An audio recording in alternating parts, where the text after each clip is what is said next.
now 37, Willie, give me 37. Now 38 in the back again, it's your turn, 38, now 39, Willie, give me 39. Now 40, Willie, bit of 40, Willie, give me 40, Willie, bit of 40, 40, 40, Willie, give me 40.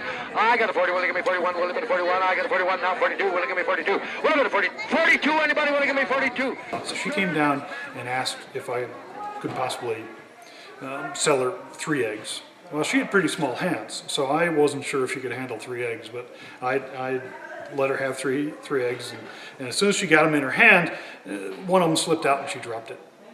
And I guess I got a little mad at her, because the story has gotten around that I screamed and yelled at her. And then she asked if I was going to clean it up off the floor, and I told her it was none of her business whether or not I was going to clean it up off the floor, and I just told her to get out of here, and I marked down on the account book for parents how much all 3 eggs cost. Yeah, well, he didn't tell it all. He dropped the egg. No, I didn't. Davy was always in a hurry. What do you want? What do you want? He didn't have any time for children. And then he was putting them in a sack. Just put them in a sack. And one dropped on the floor. He kept putting them in the sack. So they had a dozen eggs. And I said to him, why don't you clean up that mess? When are you going to clean that up? That bothered me. And he said, none of your damn business. None of your damn business.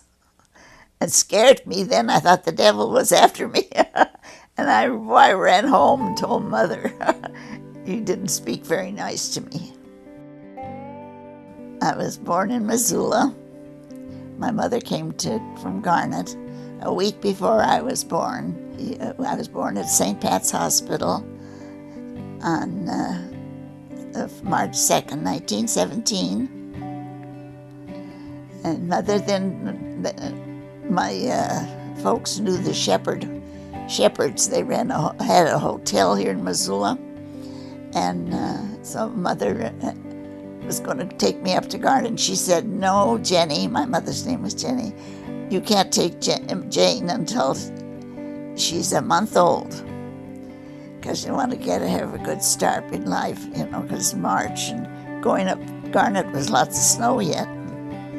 So we stayed at the Shepherd Hotel for a month, and then we went to Garnet. And I went to Garnet in a wagon, drawn by 2 horses. It wasn't a wagon, it was a sleigh, because there was still ice and snow on the road. But otherwise they went with a wagon, But wintertime, they always used a sleigh. It was a booming little town. There was 1,000 people there, and Mother went there. They had a little butcher shop, and they had a couple of stores, and a barber shop, and saloons. There was 13. Had lots of saloons. The bachelors all went to the saloons. Oh, dear Lord. They had nothing else to do for recreation. Go and have a beer or a whiskey or whatever they drank, I don't know. Had a jail, but nobody was ever in it. I guess in early days there was somebody in it, but not when I was a little girl. There was never anybody in it. But our home in Garnet was such a neat little house. One of the nicest houses in Garnet. It was 3 rooms with the kitchen. Now there's only 2 left. And in the bedroom was the bed and the dresser. And then the Mother had 2 trunks. I don't know how it all fit in there. Didn't look that large to me the other day when I was there. But anyway, then on the side there was a closet. It wasn't a closet, but it was hangers. And then Mother made a curtain that covered the clothes. And then there was they called it a commode. It had a wash basin, and a big pitcher on the top.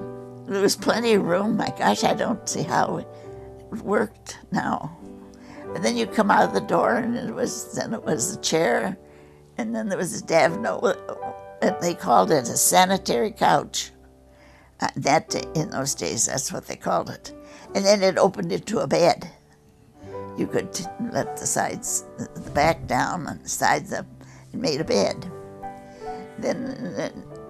And then on the wall she had a hanger for pictures, and that was all full of pictures of the family, and mostly family. And then she had her sewing machine, it's under that window that I'm not good on my directions now, on which is east and west, but it was on that side of the building. It was next to the stove. We had that airtight heater. And oh boy, that kept it nice and warm in wintertime. We never were cold. My first teacher's name was Clary. She taught me how to do arithmetic and to read. She had to walk up to school every morning, up that long hill there. And then she had to build a fire in the stove in the school. They had it hard, I tell you. And to get it warm for us by the time we got there, so it would be warm. And you had to keep putting wood in all day long. And we had recess, just like every school. We'd play games out in the snow. And then I'd come home at noon and have my lunch. She always had potato soup for me. I loved potato soup. Thought that was the only kind. She made it so good, and she always had it for me. I was going to tell you about Mother. Mr. Davy, for one Thanksgiving, he wanted to get a turkey, big turkey, and have Mother cook it and serve it at the hotel to all the bachelors. They could all come and have dinner if Mother would cook the dinner for him. She said, yes, I'll do it. She cooked the turkey and had everything, the mashed potatoes, and sweet potatoes, and cranberry sauce, and salad, and she had pumpkin pie for dessert. Made the whole thing herself, bless her heart. And then I helped with that. I helped Mother set the table. And the old bachelors all came in the dining room and had their dinner. Mr. Davy invited them all. It was such a wonderful dinner. And those men appreciated it so much because they would never have had anything like that themselves. So it was pretty nice that Mother did that for them. Then in other days, I would go to my dad's mine. I loved to do that. I could walk there. I often walked there, all by myself, as I knew the way. I'd go up by the hotel, up on that hill by the hotel, and walk along, go to my dad's mine. And I'd go in the tunnels with him. I'd go in on that ore car. They had a special car for ore. I'd get it, he'd put me in it, and I would ride in. But then coming out, he would be full of ore, because I'd watch he and Pete. Pete Chipler was always with him. They were the two partners. And I would stay in there and watch them drill holes to put the powder in, to blow it up, so they could have.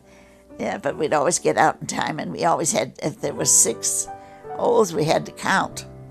Make sure that all 6 went off before they could go in, because of dangers. But anyway, Mother was kind of worried about me going into the mine, but I was with my dad, so. And then I would pretend I'd have to walk out with him, by the side of him. I was pretending I was helping to push that car. They had to push it by hand, full of ore.